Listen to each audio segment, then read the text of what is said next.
Skills are important for a coach to have as they allow them to lead good, effective training sessions. There are many different skills that are vital for a coach to be successful, such as communication, problem solving, and evaluation. An important skill for a coach to have is good communication skills. This can be between the coach and their players, other coaches, officials, parents of the participants, and if they're a professional coach, they would need to communicate with the media. A situation where the coach would need to communicate with the players is when they need to stop a game to give feedback. For example, a basketball coach may be watching the players play a basketball game, and if they want to stop the game, it would be very difficult because there would be a lot of noise from the players and the ball. Here it would be most effective to use a whistle to get their attention. Different types of communication are verbal and non-verbal. Verbal communication includes oral communication, such as speaking to the players directly, as well as listening to them speak to you. It also includes written communication, such as writing and reading. Non-verbal communication can be just as effective, and this includes gestures that help the players understand something. For example, a netball coach may use verbal communication when explaining a drill to the participants, as it allows them to understand in detail what they are doing. However, they may also use non-verbal communication, such as pointing to the netball participants where they should stand during the drill practice, as it is an easy and quick way to show the position they need to be in.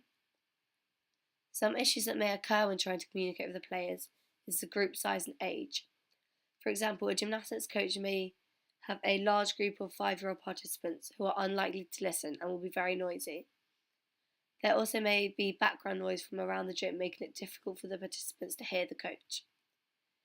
In this situation, it may be more effective to use non-verbal communication, such as the coach teaching the participants that when they put their hand up, everyone needs to be quiet. Another example of this would be when a basketball coach is trying to get the group's attention. As basketballs make a lot of noise in the hall, it would be hard for the participants to hear them. The coach would need to avoid this by making a hand gesture where all the participants stop when they see the coach.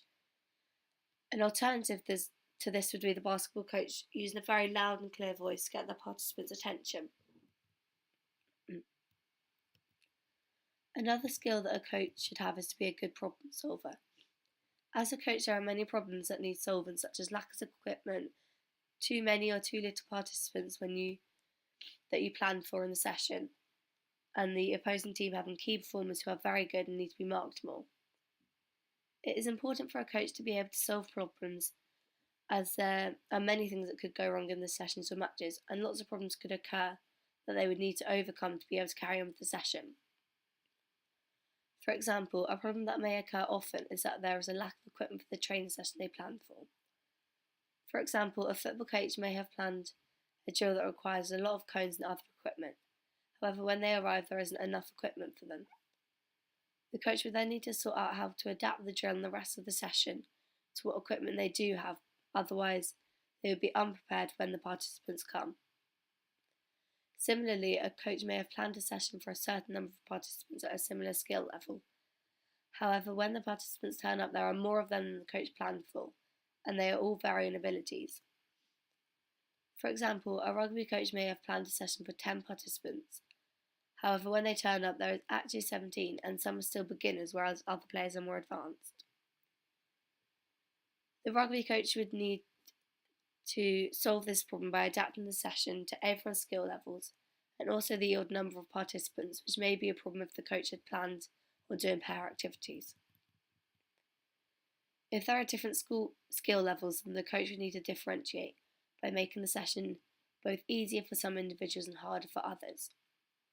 Problems may occur also in game situations, which can be stressful for the coach as they need to think under a lot of pressure as they are in the middle of a match.